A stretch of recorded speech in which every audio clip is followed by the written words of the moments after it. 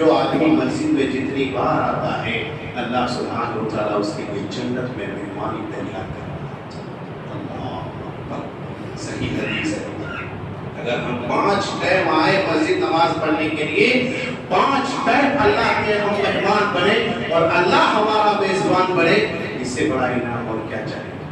بولو کیا چاہیے اس سے بڑا انعام کہ اللہ ہمارا میزبان اور ہم اللہ کا مہمان بنے؟ یہ بہت بڑی فضیلت ہے۔ قیامت کے دن ایسا ہوگا، اللہ کے نبی صلی اللہ علیہ وسلم نے ارشاد فرمایا، اللہ کہے گا آئینہ جیرانی، آئینہ جیرانی، ارے میرے پڑوسی کہاں ہیں، میرا پڑوسی کہاں ہے؟ فرشتے کہیں گے اللہ آپ کا پڑوسی کون ہو سکتا ہے؟ آپ کا پڑوسی کون ہے؟ کون ہوگا آپ کا پڑوسی؟ اللہ سبحانہ و تعالیٰ کہے گا کہاں ہے دنیا کے اندر مسجدوں کو آباد کرنے والے؟ وہی میرا پڑوسی ہے۔ میرے بھائیوں، مسجد کو لوگ کون آباد کرتے ہیں؟ انما یعمر مساجد اللہ من آمن باللہ، جس کے دل میں ایمان ہے، جو مومن ہے، جو آخرت پر ایمان رکھتا ہو، وہی لوگ مسجدوں کو آباد کرتا ہے۔ اور جو مسجد کو آباد کرتا ہے، مسجد کی تعمیر و ترقی میں حصہ لیتا ہے، اللہ اکبر، بڑی فضیلت ہے۔ آپ بتائیے جنت چاہیے کہ نہیں چاہیے؟ بولو جنت چاہیے کہ نہیں چاہیے؟ کس کو نہیں چاہیے جنت بھیا؟ سب کو چاہیے، چاہیے نہ چاہیے؟ سب چاہیے۔ اسی لیے تو خواہش تھا صحابہ کرام، آپ کو جنت کے اگر لالچ دیا جائے آپ لینے کے لیے تیار نہیں ہیں۔ صحابہ کرام کا معاملہ یہ تھا کہ اللہ کے نبی جنت ملے گی، ارے کھجور پھینک دیا، دوڑنے لگے احد میدان کی طرف۔ کہاں جا رہے ہو؟ ارے میدان احد سے جنت کی خوشبو آ رہی ہے۔ جا کر کے گردن کٹا دیتے اور جنت خرید لیتے ہیں۔ ابو دہدہ کا واقعہ، اللہ کے نبی جنت ملے گی، میرا پورا باغ لے لیجئے، ایک درخت کے بدلے میں یہاں کا باغ نہیں چاہیے، جنت کا باغ چاہیے۔ جب مسجد نبوی کی تعمیر کا حصہ آیا، اللہ کے نبی نے اعلان کیا کہ جو مسجد نبوی کے بغل میں ایک جگہ ہے، جو زمین ہے، کون ہے جو خرید کر کے مسجد سے دلا دے گا؟ اس کے لیے اللہ جنت دے گا۔ حضرت عثمان غنی رضی اللہ عنہ کھڑے ہوتے ہیں، اپنے جیب سے پیسہ نکالتے ہیں اور نکال کر کے پوری زمین خرید کر کے مسجد کے لیے وقف کر دیتے ہیں۔ یہاں تک کہ صحابہ کرام نے اعتراض کیا، جب بھی ضرورت پڑتی تھی حضرت عثمان غنی رضی اللہ عنہ مسجد کے لیے، اللہ کے گھر کے لیے دینے کے لیے آگے رکھتے تھے، اپنا جیب نکال دیتے تھے، پورا لیجیے اللہ کے نبی مسجد کے لیے دینے کے لیے تیار ہے۔ صحابہ کرام نے اعتراض کیا، کہا عثمان غنی اتنا دیتے ہیں؟ کہا بھائی کچھ نہیں ہے، تم نے سنا نہیں نبی کی حدیث کہ من بنا للہ مسجدا یبتغی بہ وجہ اللہ بنى اللہ لہ بیتا فی الجنہ۔ ارے یہ گھر کی کیا قیمت ہے جو اللہ کے لیے گھر بناتا ہے، چاہے تھوڑا ہی صحیح تعمیر کرتا ہے، چاہے تھوڑا ہی دیتا ہے، اللہ سبحانہ وتعالی اس کے لیے جنت میں گھر بناتا ہے۔ چاہیے لیکن نہیں چاہیے مسجد جنت میں گھر؟ بولو سب کی ضرورت ہے۔ اگر سب کو ضرورت ہے جنت میں گھر بنانا تو ایک بہت اچھا موقع ہے آپ کے لیے، بہت اچھا موقع ہے، یہ آفر ہے۔ ہمارے قریبی، ہمارا پڑوسی چائے باسا یہی ہے، سب جانتے ہیں، جانتے کہ نہیں جانتے؟ سب جانتے ہیں۔ میرے بھائیو غور سے سنیے، چائے باسا میں ایک نئی مسجد کی تعمیر ہو رہی ہے اور اس مسجد کی تعمیر کے لیے جگہ جو خریدا جا رہا ہے 1 کروڑ سے زیادہ اوپر کا بجٹ ہے۔ 1 کروڑ، کروڑوں سے زیادہ اوپر، 1 کروڑ 20 لاکھ کی سمتنگ ایسے ہی زمین کا خریداری کا لگ رہا ہے۔ میرے بھائیوں آپ لوگوں سے گزارش ہے، اللہ کے نبی صلی اللہ علیہ وسلم کی حدیث ہے، آپ نے کہا کہ اگر گھونسلے کا بز اگر کوئی بناتا ہے مسجد، گھونسلے کا بز یعنی اتنا ہی اگر کوئی چندہ تعاون کرتا ہے تو اللہ اس کے لیے جنت میں گھر بناتا ہے۔